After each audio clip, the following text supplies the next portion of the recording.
On fera le allô, allô téléphone. Allô, allô, allô, allô, allô, allô, oui, allô. Allô, allô, oui, allô. Il y a des allô, hein. Allô. Quels sont les allô les plus impressionnants que vous connaissez, que vous connaissez? Mais... Allô. Allô. Oui. Ce qu'il dit, allô. Votre mère, quand vous appelez, elle fait quoi? Allô. Ah bon, elle dit allô? Avec une voix très douce. Ah bon? Elle me dit allô. Et vous-même, vous dites quoi quand vous appelez? Selon le correspondant. Ah, c'est selon le correspondant. Et vous arrivez à dire oui, allô? Docteur Larry, oui, allô? bonjour. Bonjour, docteur Larry. Bonjour, bonjour, mon commandant Jason. Bonjour, docteur. À tous ceux qui nous regardent. Vous voyez une autre carrière d'humoriste ou comédien. Ah, ça, il a tout, il a vraiment le talent sur lui. Elle est amusante, hein, docteur, je vous assure. En tout cas, merci beaucoup d'être toujours au rendez-vous avec nous, toujours de blanc vêtu. Oui, mais on vous apprend ça parce que quand vous êtes dans une salle d'opération en chirurgie, c'est toujours du blanc. Je crois qu'il y a le bleu, non, Sandra? Non, je ne suis pas chirurgien en passant. Non, je demande juste là, je sais que vous n'aimez pas prendre votre parole, mais c'est quoi, c'est le blanc ou le bleu en chirurgie? Non, ça dépend. Ça dépend du spécialiste, le bleu, le vert. D'accord. Ah, le vert aussi, oui, le vert aussi. Oui, oui, ouais. C'est vrai. J'aime beaucoup plus le vert et le bleu. En tout cas, nous, on est content de vous avoir. On est jaloux de vous avoir. Parce que c'est. Hein, on peut dire ça, non, Sandra? Vous faites des injections quand même? Vous piquez? Ça va faire mal, hein? Ça fait très mal, hein. En tout cas, j'ai trouvé les séquelles, hein. Ah bon? Des injections. Oh là là. Il paraît qu'il faut d'abord. Il faut frapper l'endroit pour. Ah bon? Bon, ça, on ne parle pas injection ce matin. On revient sur une gangrène, on peut dire, Sandra Péniel. On en a parlé hier, c'était la primaire hier, la dysménorrhée. Je prononce bien là, docteur? C'est bien ça. Dysménorrhée secondaire aujourd'hui. Oui. Hier, on a vu la dysménorrhée primaire. Ouais. Le docteur nous a dit que c'était quoi, Sandra? Le docteur nous a dit que c'était justement la dysménorrhée primaire. Oui. Et qu'elle sera évolutive. Hein. La preuve, on en parle ce matin. C'est déjà quoi, docteur? On passe au second chapitre. Je crois que le commandant Jason en a répondu à la question hier, où elle appelait le gros jargon règles douloureuses. Voilà, donc, et moi, j'ai appelé cela la douleur des règles. Que les gens comprennent mieux la chose. Voilà. Dysménorrhée primaire, nous en avons abordé hier. Ce matin, c'est dysménorrhée justement secondaire. Si oui, c'est la même chose. Les symptômes sont semblables. Ça, il faut le dire. Sauf que les symptômes chez ceux qui sont sujets à ce qu'on appelle une dysménorrhée secondaire sont beaucoup plus sévères. Voilà, ça, il faut le dire ainsi. Voilà. Et surtout que ça commence à l'âge adulte, hein, contrairement à celle du type 1, appelons primaire. Voilà. Quand on a une dysménorrhée secondaire, il faut avoir déjà au-delà de 25 ans, 30 ans. En effet, pour parler de dysménorrhée secondaire. Et ça a un rapport justement avec des pathologies.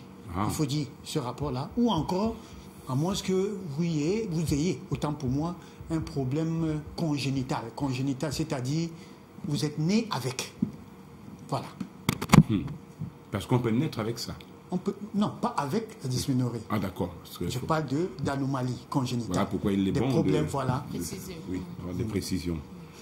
Mais on sait déjà ce qui cause la dysménorrhée secondaire. Mais ça, c'est la même chose. Les causes, c'est pareil? Non, les causes ne sont pas les mêmes.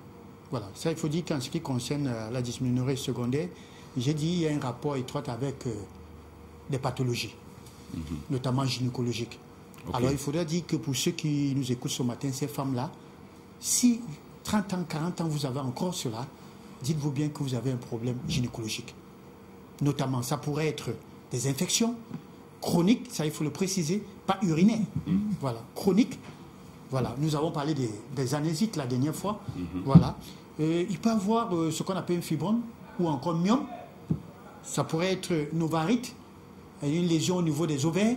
Ça pourrait être une lésion au niveau des trompes, une lésion tubaire. Ça pourrait être une tumeur.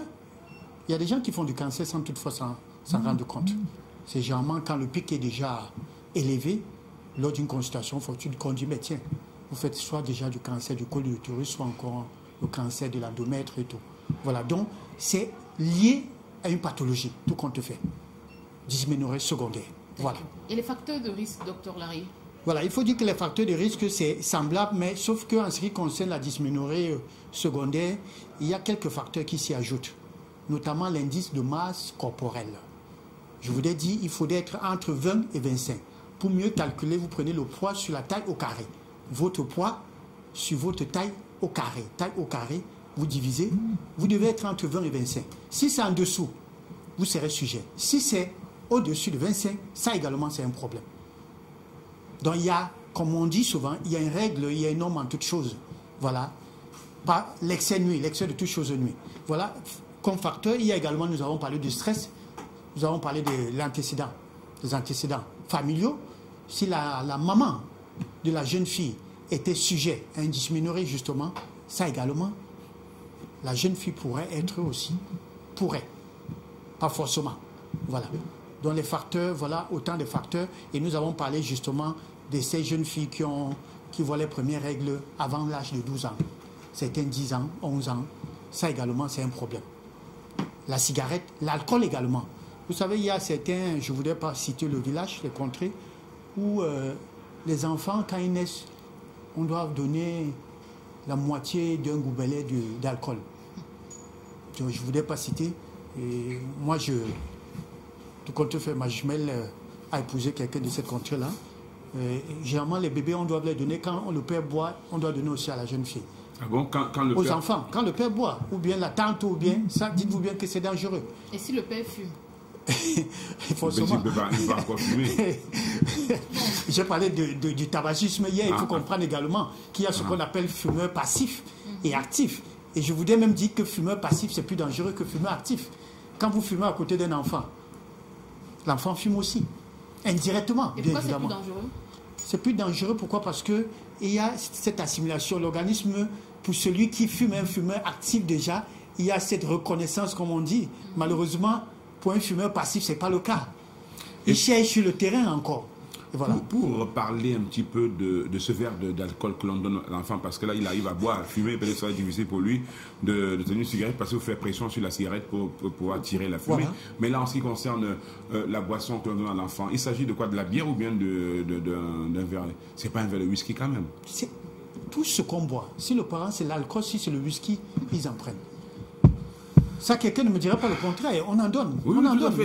Donc, c'est pas moi qui le dis. C'est pas moi qui dévoile cela. Non, et que pensez-vous de ces femmes-là qui allaitent et qui disent que le docteur, je ne sais pas si un médecin a dit c'est un jour qu'il faut boire de la bière pour faire couler le lait maternel, je ne sais pas. À moins que ça soit sur d'autres cieux. Ça, je ne sais vraiment pas. Mais la bière, aucunement, n'a d'effet sur la production du lait maternel. Encore plus, ça, sincèrement, il faudra dire. Pour vous qui buvez ces femmes allaitantes-là, dites-vous bien que l'enfant également boit. Donc voilà. Et quand la jeune fille, première règle, avant l'âge de 12 ans, ça vous étonne.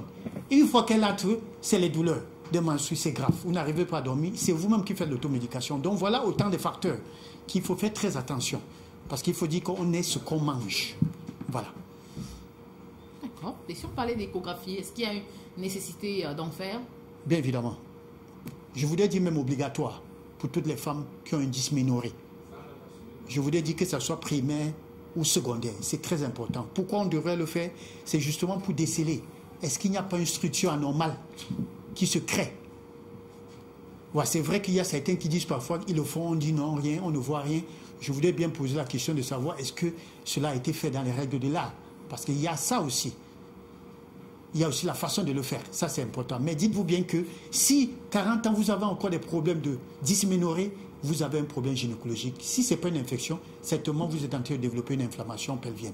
Donc, d'où l'échographie est obligatoire, très important. Alors, justement, pourquoi faire l'échographie? Puisque vous dites que cela est très, très important. Oui, je le disais, ça, c'est à titre préventif déjà. Il vaut mieux connaître la nature de son ennemi. L'ennemi en veut de mieux l'attaquer. Voilà le but, normalement. Autrement dit, vous allez confondre avec tout. Comme Sandra Peignet le disait hier, parfois on peut croire qu'on est enceinte. Parce que le bas-ventre. Voilà. Parfois on peut croire qu'on est enceinte, pourtant on ne l'est pas. D'où, quand on fait l'échographie, même certains médecins demandent même de faire les tests de grossesse. Pour s'assurer. Ça pourrait être aussi une grossesse extra-utérine aussi. Voilà. D'accord. Et quelle est la différence entre les deux dysménorrhées? Voilà. Celle dont on parlait hier. Voilà, celle dont nous parlons hier primaire, c'est que c'est l'âge d'adolescence, c'est-à-dire lors des premières règles. Voilà, il faut avoir moins de 20 ans, généralement. Par contre, la différence aussi se situe, c'est que plus vous prenez de l'âge, plus les douleurs vont s'estomper. Plus, si vous accouchez, plus ça peut s'arrêter, cette dysménorrhée. Il faut le dire ainsi. Maintenant, dysménorrhée secondaire, par contre, comme je l'ai dit, les douleurs sont liées à un problème gynécologique, à toutes ces pathologies dont j'ai énuméré tout à l'heure. Donc voilà la différence qui se situe. Et en ce qui concerne bien évidemment le traitement, il y a une différence. Pourquoi? Parce que le traitement d'une dysménorrhée secondaire est lié à la cause. Les différentes causes dont nous avons énumérées. Pourtant, la forme primaire, notamment, c'est un problème de prostaglandine dont j'ai parlé hier, j'ai énuméré hier, qui parlait justement de cet hormone naturel. D'où il faudrait éviter d'en faire l'excès. Et je viens de citer là tout à l'heure les facteurs qui peuvent favoriser la sécrétion accrue de cet hormone, notamment l'alcool, notamment la cigarette. Voilà. Alors, en quoi consiste le traitement du type 2, docteur? Voilà, on parle de la dysménorrhée type 2. Secondaire. Ça, il faut dire que le traitement, dans un premier temps, à la suite de l'échographie, certainement on va déceler quelque chose, ou encore une infection ou un bilan sanguin. Certainement, on va nous parler des infections chlamydia, mycoplasme, d'où il faut d'abord traiter la cause. Une fois que vous traitez la cause, il faudra faire quoi? Il faudra soulager les symptômes. Et les symptômes, je crois, il y a des gens qui sont tellement accros déjà aux anti-inflammatoires, qui en savent déjà quelque chose. Je ne vais pas me permettre le luxe de pouvoir le citer, je ne suis pas prescripteur.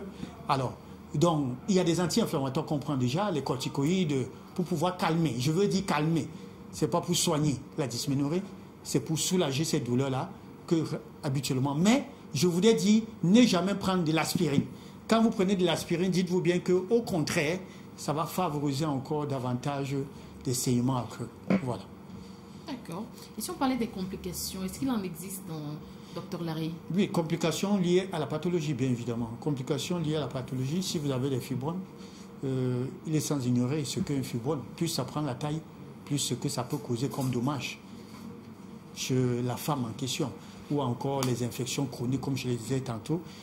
Plus l'infection évolue, plus vous pourrez être sujet demain à ce qu'on appelle une anésite, c'est-à-dire une inflammation au niveau de l'utérus, ou encore de l'ovaire, ou encore des trompes de Fayot. Donc faites très attention, les complications vont se résumer à ce stade-là, donc des causes. Donc si rien n'est fait, alors la pire des complications, ça serait, pour ne pas dire la stérilité. Docteur, peut-on prévenir un petit peu la dysménorrhée en général? Bien sûr. Bien sûr, et ça passe par une bonne alimentation. C'est étonnant de le dire. Oui, parce que les gens se posent la question, comment est-ce qu'il peut le dire ainsi? Je le dis déjà pour ceux qui donnent de l'alcool aux enfants. Je le dis aussi pour ceux qui font, c'est-à-dire aux enfants de boire de l'huile. Parce qu'un repas, si ce n'est pas huileux, ça veut dire que le repas n'est pas bien fait. Quand vous donnez à votre jeune fille, et je le dis aussi à ces personnes, à ces mamans qui donnent du soja, du lait de soja aux bébés, aux nourrissons, notamment la jeune fille. Vous devez savoir que le soja est riche en hormones. Faites très attention parce que ça crée un déséquilibre déjà. Et notamment pour plus de simplicité, quand ils ne veulent pas donner le lait, sur nos marchés, il y a des seaux où on vend, c'est du soja, ça sort du pays voisin là. C'est très moins cher. Voilà ce que les femmes donnent généralement à ces bébés-là. Mais je dis, j'attire votre attention, il vaut mieux encore donner à un homme que de donner à une femme. Surtout pour cette femme-là qui est appelée demain à procréer. Donc faites très attention. La prévention, c'est l'alimentation. Évitez du mauvais gras, bien évidemment. Évitez du salé. Évitez tout ce qui est alcool, excitant, bien évidemment. De nos jours, nous avons tellement de boissons excitants qui passent le marché maintenant, soit pour des problèmes de libido et tout et tout. Faites très attention. Et les jeunes aujourd'hui, les jeunes filles aujourd'hui sont beaucoup plus accros. Alors dites-vous bien qu'à force de consommer cela, vous ne serez pas loin de pouvoir échapper à ce qu'on appelle cette dysménorrhée, notamment en ce qui concerne les douleurs. Voilà, donc la prévention, c'est ça. Une autre prévention réside sur ce qu'on appelle le sommeil. Vous voyez, des jeunes aujourd'hui dorment vraiment, ne dorment même plus. Ça, il faut le dire ainsi. Pourquoi? Parce que beaucoup plus sont sur WhatsApp, beaucoup plus sont en fait sur le téléphone jusqu'au matin. Je le dis pourquoi? Parce que même ma fille, parfois, c'est 1h, 2h du matin. Et je suis allé jusqu'à dire à cette jeune fille, je veux dire ma fille, malheur à toi de me bloquer sur son statut. Je dois toujours voir ton statut. Donc, à partir du statut, j'arrive à voir quand elle est en ligne. Vous comprenez? Ça permet justement de savoir que quand elle est en ligne jusqu'à 2 heures et tout, du coup, j'appelle, je dis, tu éteins ton téléphone. Voilà ce que des parents devront faire. Et beaucoup de jeunes filles, comme je dis tantôt, parfois dorment à 5 heures. C'est à 5 heures que le sommeil commence chez eux. Et ça, c'est un problème. Donc, le sommeil également fait partie de la prévention. Bien dormir et faire du sport. Et je loue beaucoup ces parents quand ils vont faire du sport, qui se font accompagner par des enfants. Il n'y a pas d'âge pour faire le sport. Même un enfant de 2 ans, 3 ans, 4 ans doit faire le sport. Ça, c'est important. Ça, il faut le dire ainsi. D'accord. Est-ce qu'il existe un régime alimentaire, docteur? Oui, un régime. Régime alimentaire, comme je l'ai toujours dit, un régime... la pyramide? Toujours la pyramide. Sandra Péniel. Ça, j'aime bien quand vous dites la pyramide, encore la pyramide. Toujours la pyramide, ça, il faut le dire. Parce que ça entre dans ce qu'on appelle les règles de l'art. Bien manger passe par la pyramide. Bien s'alimenter passe par là. Ce qu'on appelle le rééquilibrage alimentaire passe par la pyramide. Alors ça, c'est très important. Et tout le monde. Ce n'est pas seulement pour les malades. Quand on parle de pyramide alimentaire, c'est pour tout le monde. Surtout pour ceux qui aimeront avoir une espérance de vie longue. Pour ceux qui aimeront vieillir, je ne voudrais pas dire lentement, parce que tout compte fait, on finira par vieillir. Mais il faut prévenir la vieillesse, c'est important. Bien vieillir et être en bonne santé, ça passe par la pyramide. Donc, manger beaucoup, faire du sport, boire de l'eau, céréales, fruits et légumes, ça c'est la troisième case, céréales, riz. C'est vrai que de notre côté, on parle beaucoup plus du riz, comme on en dit. Pourtant, du côté de l'extrême nord, ils ont tellement, il y a une diversité de céréales, du quinoa, du sorgho, du millet, il y en a tellement. Vous n'avez qu'à voir lors du ramadan comment on fait des bouillies, c'est très bien. Je crois que tout le monde, voilà, c'est pas mal, c'est très riche, c'est des aliments complets. Le mil. Je crois que je devais interpeller aussi les gens de ce côté, si je peux appeler ça de ce côté, de consommer également du quinoa, du mil, du sorgho. Ça, c'est des céréales très riches, très bien. Voilà. Au lieu de manger toujours du riz, voilà. Donc voilà le conseil que je peux donner. Et manger la viande en dernière position. Un plat, ce n'est pas la viande qui fait un plat. Ça, j'aimerais bien le préciser. Parce que, vous voyez, les enfants sont allés jusqu'à avoir cette mauvaise habitude. Quand ils ne voient pas la viande dans un plat, ils poussent le plat. Ça, c'est très mauvais. Oui. Vous aussi, sans rapport aux petites, c'est pareil, non? Vous, sans viande... Je peux même vous dire que même les animaux, ils préfèrent souvent une bouffe à l'autre. Ah, ça c'est vrai. C'est incroyable. Voilà. Je ne sais pas pourquoi la viande prédomine toujours comme ça. On la met au centre, on grignote tout, on met la viande en dernière position pour la savourer. Voilà. Donc voilà d'où passe l'alimentation, un régime bien, donc éviter trop de gras, comme je le disais tantôt, trop de viande, manger beaucoup plus des légumes, des fruits et légumes. Et ça, vous serez soulagé. Pourquoi pas, vous serez guéri de votre dysménorrhée. Voilà. Bien, je crois que le conseil, en fin de compte, docteur, dernier petit message avant de vous laisser repartir vers vos patients. Conseil, dysménorrhée, règle douloureuse n'est pas une fatalité. Ça, il faut le dire ainsi. Ne tirez pas sur vos époux ou sur vos conjoints, parce que quand ça survient généralement, c'est la colère, on en veut à tout le monde. Non, l'homme, s'il faut appeler ça, l'homme de truie n'est pour rien. Il n'est pas responsable de ce qui vous arrive. Au contraire, c'est vous. C'est vous. Donc, le conseil que j'ai à donner ce matin, allez, je ne voudrais pas dire vous faire dépister, allez consulter. Pour vous qui avez des problèmes de dysménorrhée, allez consulter pour qu'on s'assure de quel type de dysménorrhée il s'agit et pour que la prise en charge soit effective. Voilà le conseil que j'ai pu donner ce matin. Merci beaucoup, docteur, pour ces conseils précieux. Je peux vous le dire, ils sont précieux à chaque fois. Et donc, on vous retrouve, on se retrouvera demain avant de partir votre contact téléphonique par Sandra Péniel. Merci encore, docteur. On va faire attention, en commandant, parce que docteur